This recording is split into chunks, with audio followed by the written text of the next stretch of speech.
Coming up, the Oklahoma Sooners are on a heater on the recruiting trail in both the 2026 and 2027 classes. We'll discuss here on Locked On Sooners.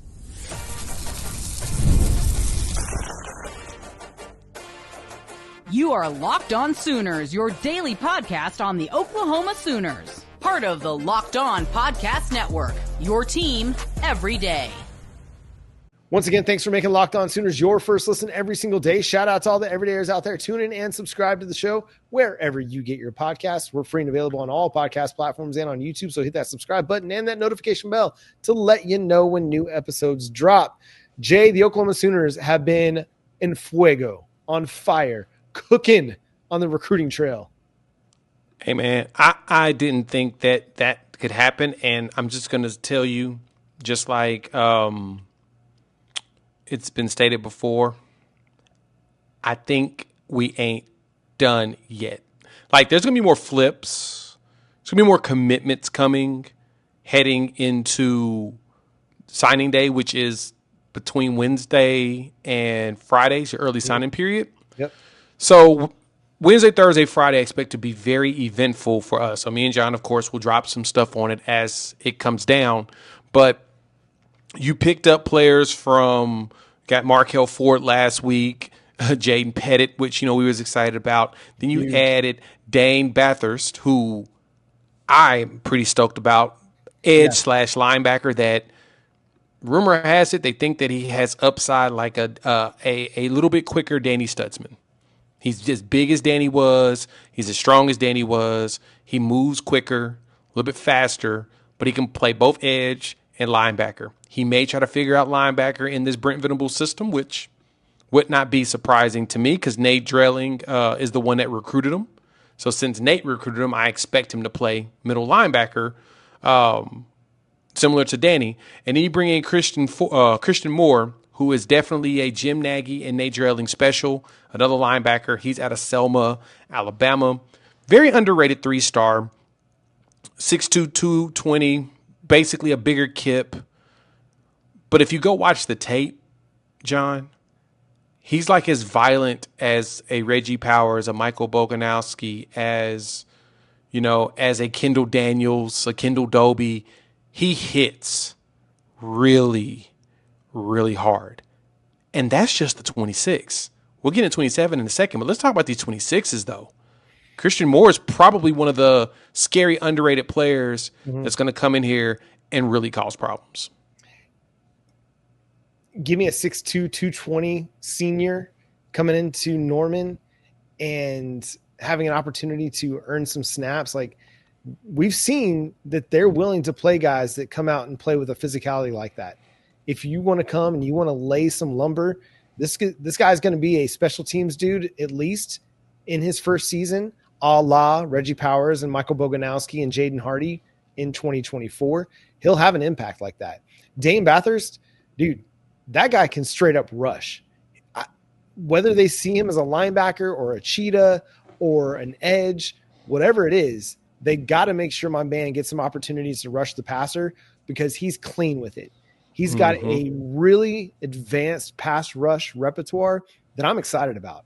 And it, like we've talked about it off the air, but I see him as an edge. I want to see him bulk up a little bit more, add about 20 more pounds to his weight, and go play defensive end because he's got a really nice set of pass rush moves already and a motor. So that I like that. But if they decide they want to try him out at linebacker, he's got the athleticism to go and be a difference maker there, and he's got that length as well. So I just don't want to see it turn into a Dasan McCullough situation where we've got this guy that has some potential as an edge, but we try him at cheetah and it doesn't really work out. So we try him at inside linebacker, doesn't really work out there, and then he has to transfer. But that's just me. And I think that's the reason.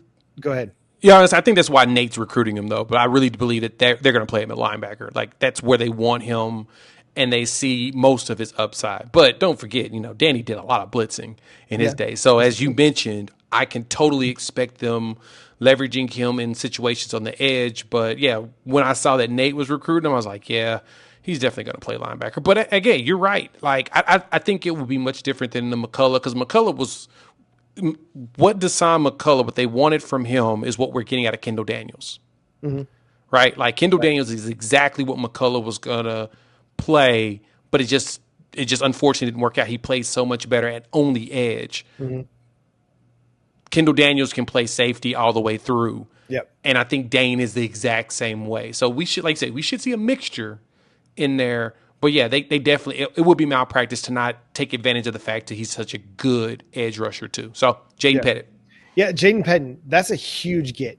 Like, he's one of those guys that we talk about that could come in and compete for snaps because he's got that wide receiver one mentality, just a dude that thinks that every ball should come his way and he's going to make every play. And I want that in my wide receivers. I want that kind of confidence that when I'm on the field, I'm beating that guy. I'm beating that guy. I'm beating that guy because that guy can't cover me. It's the Des Bryant video from training camp. You can't cover me. You can't cover me. You can't cover me. You can't cover me. I want that attitude. And I think Jaden Pettit's got that. So I'm excited about that one, dude. I think he's got the potential to be a huge asset for the Oklahoma Sooners offense down the road. Exactly. So even from there, he's going to be potentially one of your best wide receivers easily with the production he put up at Florida. But until I reserve all judgment until we figure things out next season. We got to see him on the field. Yeah, exactly. But more, I want to talk more about Christian Moore real quick because I think he's so underrated. 393 total tackles in his 4 years starting. 68.5 tackles for loss, 11 forced fumbles, 30 sacks, 2 interceptions in his 4 seasons as a starter. Let me give you his 30 sacks? 30 sacks in his 4 years as a starter in high school. Almost 8 sacks a season as a linebacker. Yeah. Bro. Let me give you some more. 4.57 40, 315 bench, 545 pound squat. My boy is just a very much underrated beast. And I don't think he camps. And I think that's what it is. And because of that, we got the Birdman. We rubbing the hands here. We ready to go out there. This dude may hit the field as a freshman, is what I'm saying, especially because he's 6'2", 220 already.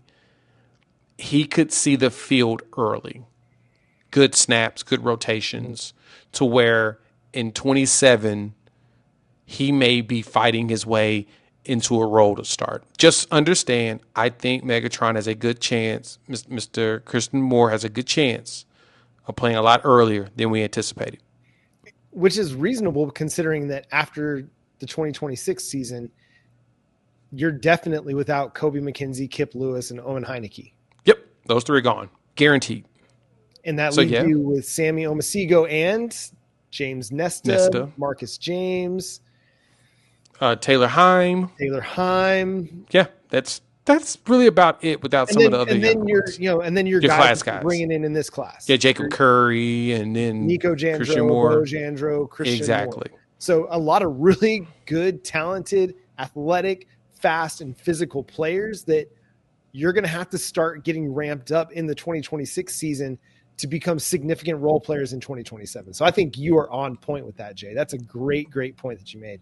All right, let's talk 2027 because they got 4 commitments since Saturday night in the 2027 recruiting class, and it started with Crew Jones, the edge rusher out of Utah, a 4-star prospect, and a guy, again, talk about dudes that just can straight up rush the passer. Crew Jones can straight up rush the passer. Yeah, he's one that give me another Jake Krell. Yes. Give me Taylor Wine, Jake Krell, Crew Jones. This is exactly what it is, right? Like it's highly rated edge. I mean, I'd say they're probably both in the Daniel Collier range of talent and ability. We'll see if they can get to the level of a Taylor Wine or Mason Thomas. There's always a possibility, but 3 years in a row, you're going to have an elite edge come in. Mm-hmm. And I know that Crew's 6'4". Krell is what? 6'3", 6'4". So you're bringing a whole bunch of giant dudes off the edge that are going to do nothing but bulk up and be terrorizers. And they're going to terrorize pass rushers. They're going to be horrified. People are going to be horrified when they see them coming. And I think Jake Crell's going to play next year as a true freshman. Yeah. Crew Jones may get some freshman snaps as well, because at that point, PJ will be gone. You'll still have Danny left, and you'll maybe have Taylor Wine. Mm-hmm. Maybe. We'll see. Yeah. And I said it was 4 commitments in 2027. It's only been 3. There was a projection for another kid in the 2027 class. Yeah. We won't count those chickens just yet, but it's looking positive for Taven Epps. The other commitments that they've gotten, Trayvon Hall, an unrated prospect, again, out of Alabama. This kid, man, he can play, though. Like, go watch his highlights, and that dude is a baller. Got great speed. He gets used all over the offense. As a running back, they hand it to him. They throw it to him out of the backfield. They line him up in the slot. They do so many things with him in that offense. Like, he is their go-to player, and he just makes big plays.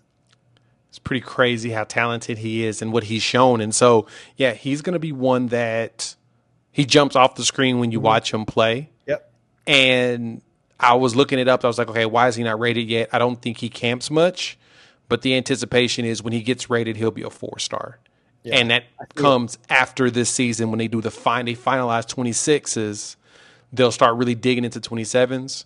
There's a good chance this kid is rated pretty high. So, like, right now, we're sitting here as a top class in 2027 already, and I don't think this class is going to slow down. No, because of the way this season is played out. Yep. Kids are going to be flocking to it and say, hey, I want to be a part of this. Yep. Because it should be consistent for the next few years. Well, and another note on Trayvon Hall. So he didn't really have any Power 5 offers until the summer. And then you got Colorado, Mississippi State, Ole Miss, Oklahoma, all in the last 5 months. And I wouldn't expect those offers to slow down at all, even though he's committed to Oklahoma.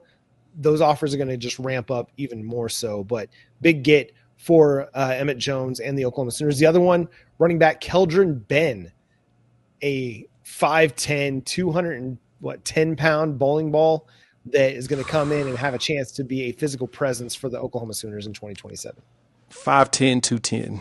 210, there it is. As a sophomore. Yep. That's a big boy. Mm-hmm. And he runs pretty darn fast.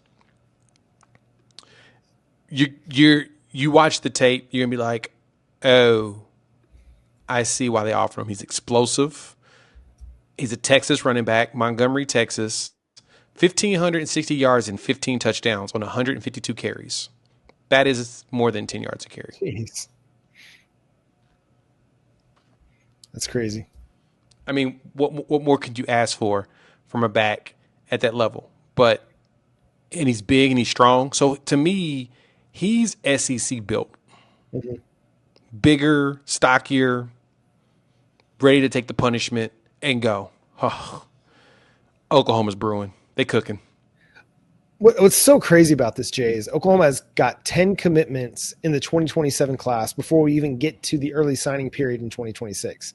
You remember what it was like, a year and a half ago, 2 years ago? We didn't start seeing this kind of momentum until the summer before signing. Yeah. You might have like 1 or 2 commitments, maybe 3 or 4 commitments going into the summer before those players' senior years. And then it would really start heating up. You'd get like 15 commitments over a summer, and Oklahoma would have their class solidified. Well, you've got a strong core in your recruiting class for 2027 with another year on the recruiting calendar for that class. So it goes to show that, one, because a lot of these players committed before Oklahoma got to 10-2. You saw Caden Penny and Cooper Hackett back in September after they beat Michigan and Auburn. But players are buying into the vision that Brent Venables has created, and his staff and Jim Nagy and his staff have set forth and created. But Oklahoma winning 10 games, that only solidified it. And so now they get to go hopefully into the playoff, win a game or two, win the whole thing. Who knows? But then this offseason, they get to recruit with that in their back pocket. And how awesome is that going to be for them? So huge.